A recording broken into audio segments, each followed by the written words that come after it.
Hello students, good afternoon. So it's been a long time since we had a video presentation, but for this video I'm going to consolidate two topics, which are the propaganda movement and the revolution. Now there are arguments about which came first, whether it was the propaganda or the revolution, but the answer is both movements started at around the same time, but they have different aims from one another. However, they are correlated with one another. The parties involved in the propaganda movement as well as in the revolution are almost the same. But one thing is for sure, the propaganda movement and the revolution movement, whether their means was through the pen or by the sword, had only one aim and had one common enemy, which is Spain. So the propaganda movement was started by the Ilustrados. As we know, the Ilustrados were a mixture of people from the late 18th century, from the middle class, which included a mix of the insulares, the children of the peninsulares, the mestizos, and of course no, not the common, the Indios. So these people intermixed with each other in their societies. They went to school abroad. They experienced the life abroad, and were able to bring about these ideas to the Philippines and discover that there can be other ways of governing a country aside from what is already implemented in our country. So the Ilustrados were an educated group, and their primary means to combat the oppression of Spain was through publication.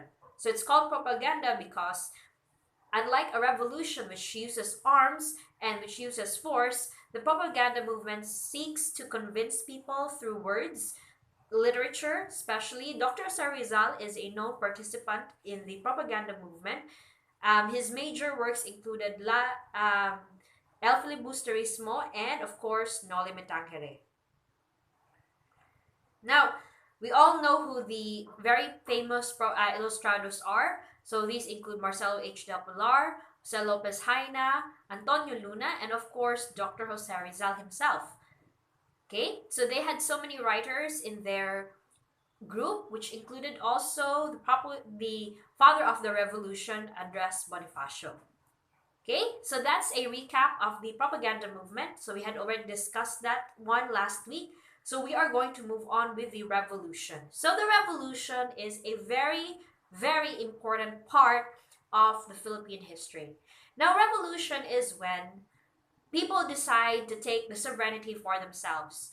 Modern day revolutions include EDSA Revolution, which was, of course, made when there was the oppression of the Marcos administration, and it was a time when the people themselves took the initiative in order to exercise their sovereignty, and thereby it there it superseded what was already established as a government.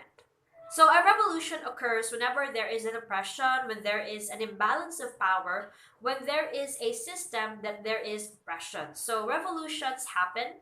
So people who take part of that are of course called revolutionaries. Okay, so let me check my PowerPoint for a while.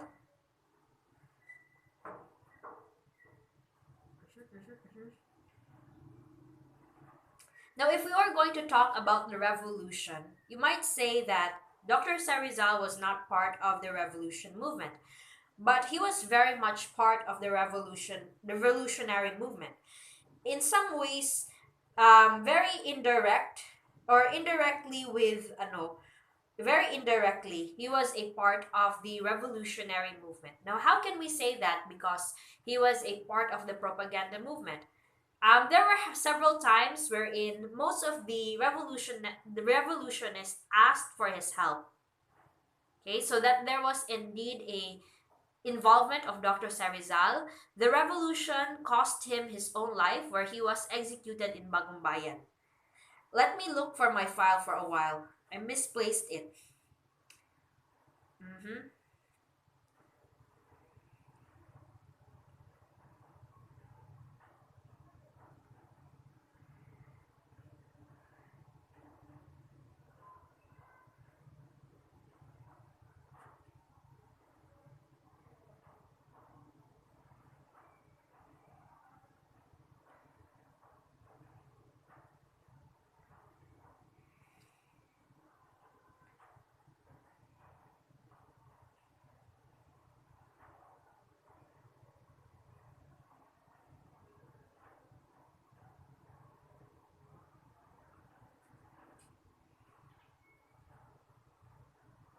forgot, right?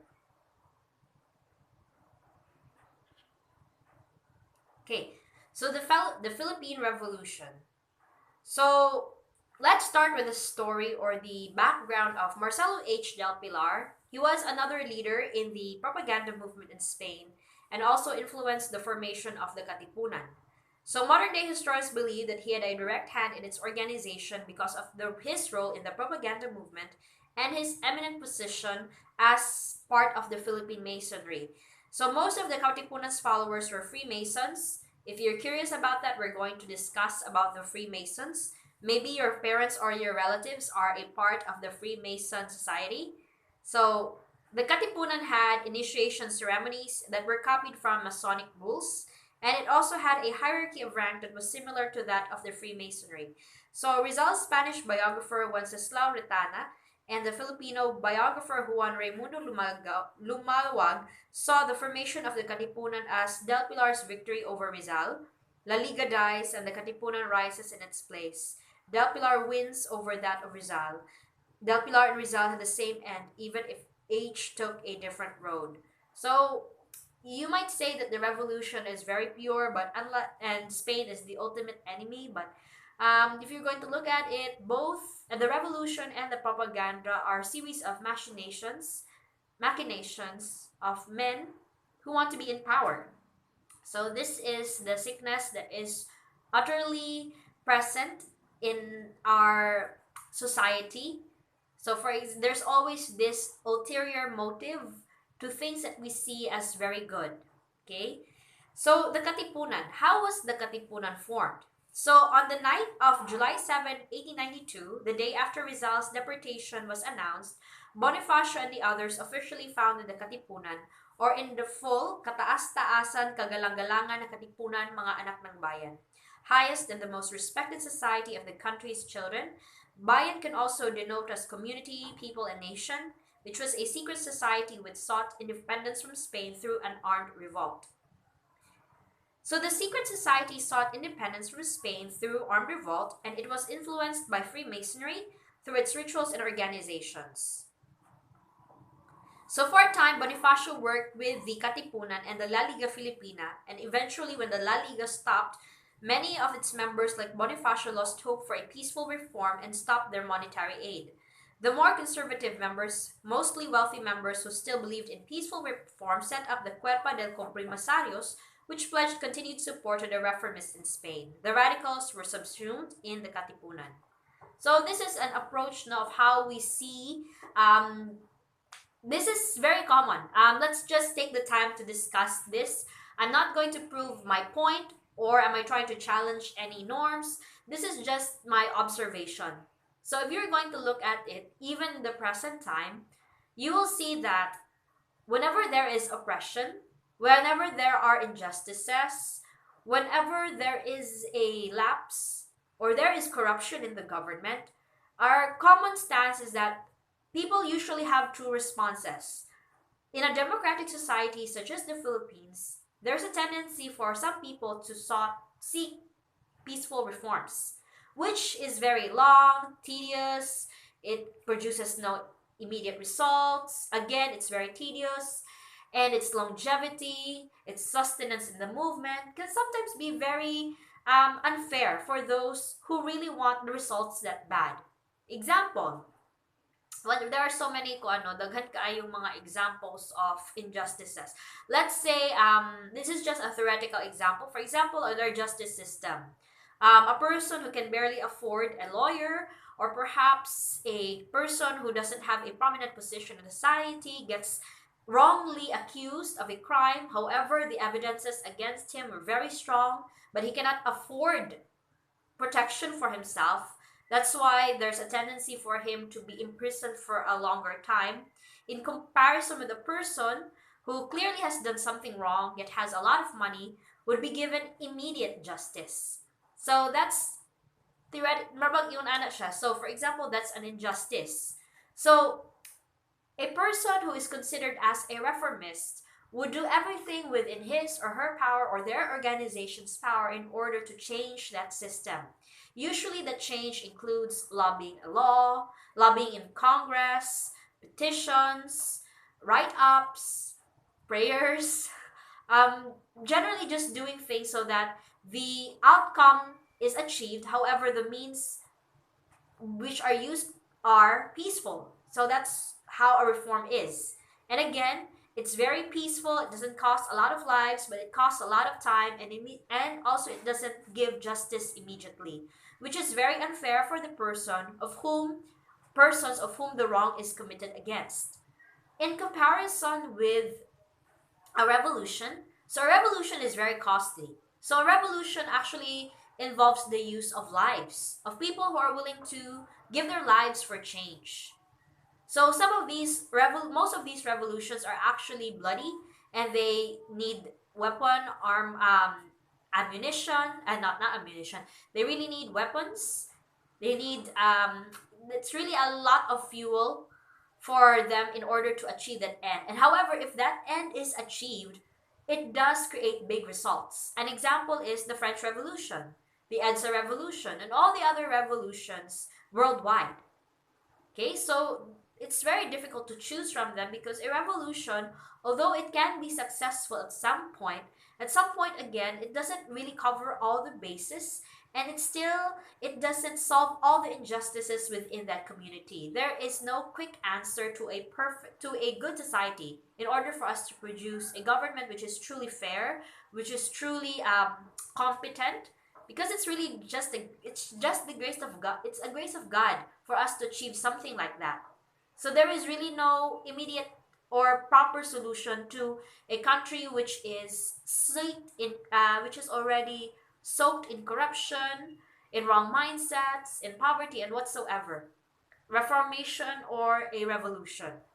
Okay. So, however, during the time of Dr. Jose Rizal, the propaganda has started to slow down its impact because people were more on talking and writing and reading, but there wasn't really any effect towards the Spanish officials. Yes, most of the Filipinos agreed with the propaganda movement, but most Spaniards didn't care.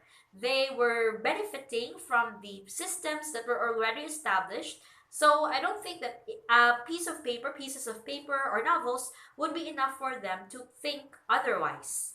So that would be the reason why most of the predecessors of the revolution thought that they should stop supporting the propaganda and move towards the revolution, which would guarantee them better and faster results.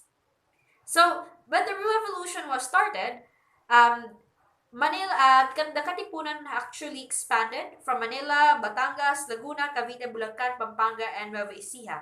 If you're going to look at the Philippine flag, there are 8 rays of the sun, and these 8 rays actually symbolize those um, areas that participated in the revolution.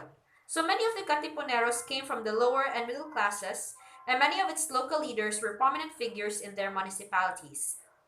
At first, exclusively male membership was later extended to females, with Bonifacio's wife Gregoria de Jesus as a leading member.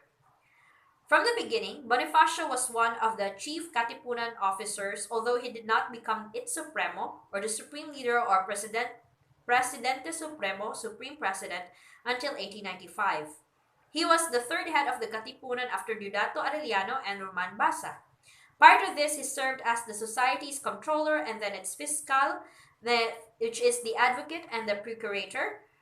The society had its own laws, bureaucratic structure, and elective leaderships, and for each province involved in the Katipunan, the Supreme Council coordinated with the provincial councils in a charge of public administration and military affairs, and with local councils in charge of affairs or district of the barrio level.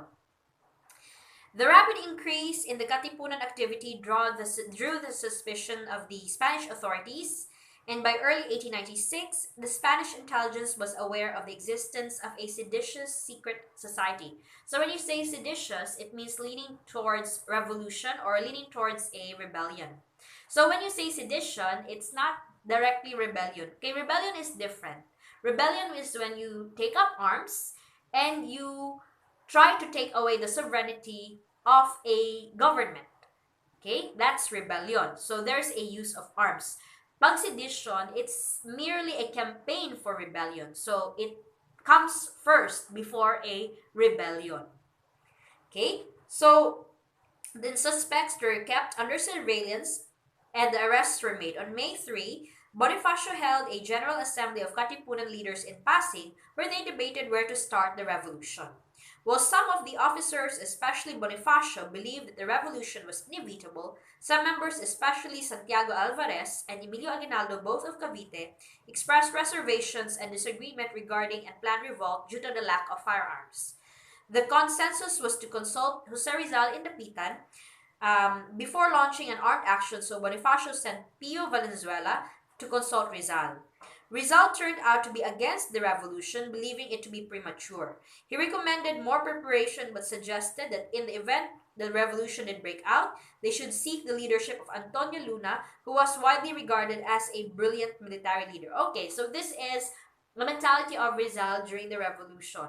Okay, during this time, when the La Liga was already disbanded and the revolution started, Rizal was exiled to Dapitan. And we are going to learn more about that next week, okay, of Rizal's life in Dapitan, which is very, I think for us from Dipolo, Dapitan, or for us from Zamboanga del Norte, this has a very huge cultural impact towards us because Rizal did spend much of his time in exile.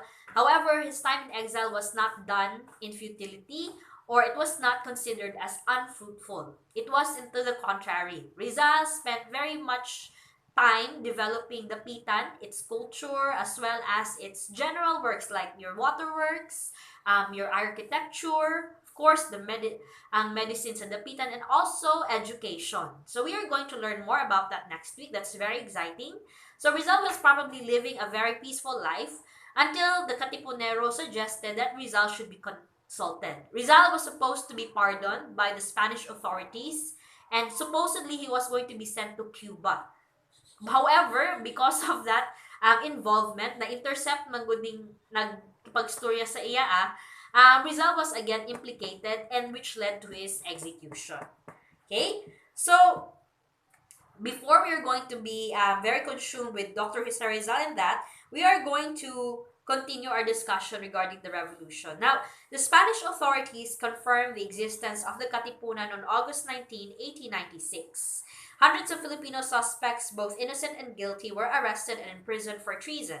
Jose Rizal, Jose Portasio Rizal Mercado y Relonda, was on his way to Cuba to serve as a doctor in the Spanish colonial army in exchange for his release from the Pitan.